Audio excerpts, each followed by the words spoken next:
First gay pride flag was made by a man named Gilbert Baker in 1978. He gave a meaning to each color. This man was president. This was invented. This is what movies look like. Pets. On November 27th, 1978, Harvey Milk was shot and killed. My father printed a quote from the Velveteen Rabbit in large type on the wall. The stuffed rabbit asked, "What is real?" And the rabbit asked, "Does it hurt?" And the horse said, "Sometimes." Does it happen all at once? It takes a long time. Generally, by the time you are real, most of your hair has been loved off. Your eyes dropped out and you get loose in the joints. But these things don't matter at all. Because you are real. You can't be ugly except to people who don't understand. From the very first shot of Mike Mills' The Beginners, we are thrown directly into the mind of Oliver and his deep and beautiful sadness. Oliver was a pretty average guy until his mother passed away and he was left with his 75-year-old father who, around the time of finding out he has cancer, comes out of the closet after hiding who he was for over 60 years.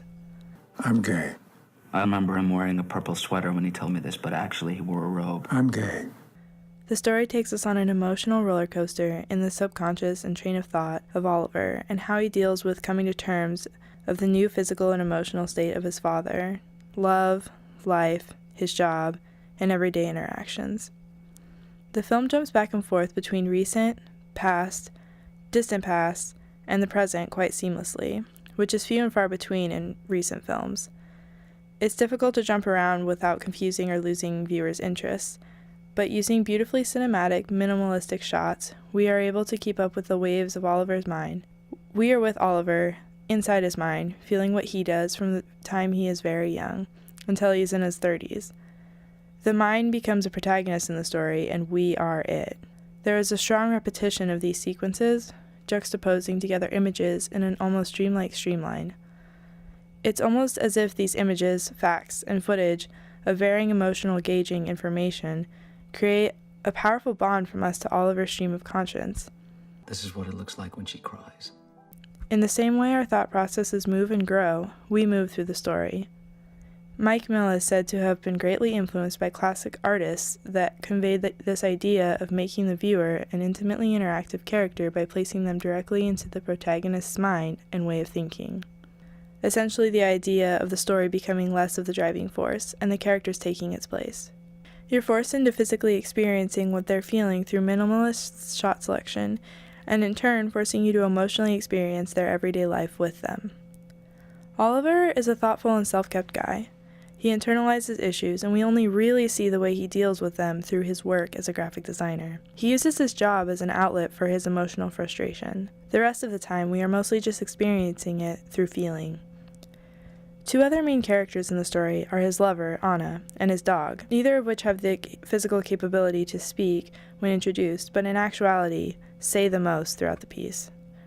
When they meet at a costume party, Anna has laryngitis and communicates via notepad to Oliver, knowing him better in those first few moments of meeting each other than anyone else in his entire life. It's strange to be introduced to such a pinnacle character when the character is in costume, different than who we will know them to be the rest of the movie. It's difficult to figure out who she really is, at first. His dog was one of the biggest representations of Oliver himself. The dog was so attached to him, and via text slides even spoke to Oliver at different points. He would say things that it would seem like Oliver wanted to say, but was struggling to or couldn't speak them for some reason. It was as if the dog's quote, words were point blank the most direct line of Oliver's thoughts we ever saw throughout the film. There are several shots of the dog just straight on, looking into the camera, or our eyes, with really intense love. In the same way the dog is muted and calm except to Oliver, Oliver is muted and calm except to Anna. Mills used these to represent how built up the version of ourselves we present to others is, when all it really takes is a pad of paper and looking into someone's eyes to truly see them. What makes this beautiful complexity so significant is that it is achieved underneath a thinly layered veil of sickeningly sweet simplicity.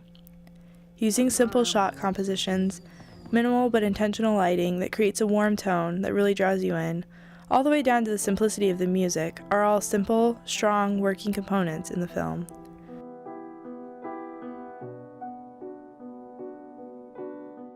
The shots mostly consist of either two shots or just shots of the subject in focus on whatever they're working on.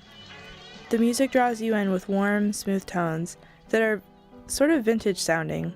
They're almost nostalgic for a time in which I never existed. They're but mere piano runs. Similarly, the lighting is used softly and mostly focuses on the characters and their faces to create an environment of warmth and comfort. It's a stark contrast against the pain and complication in the story. That's why I believe it was such a success, because Mills was able to use simple techniques incorporated with a historical art movement to convey a deep hurt we can all relate to convey someone's feelings on such a substantial level in a successful way. Mixing two polar opposite ways of thinking can be toxic, but Mills used it to enrich the view we, as Oliver's mind and Oliver, have of the world, and in the lesser things to experience happiness, true happiness. The popular podcast, Welcome to Night Vale, said it best when they said, "All the beauty in the world was made within the oppressive limitations of time, death, and impermanence."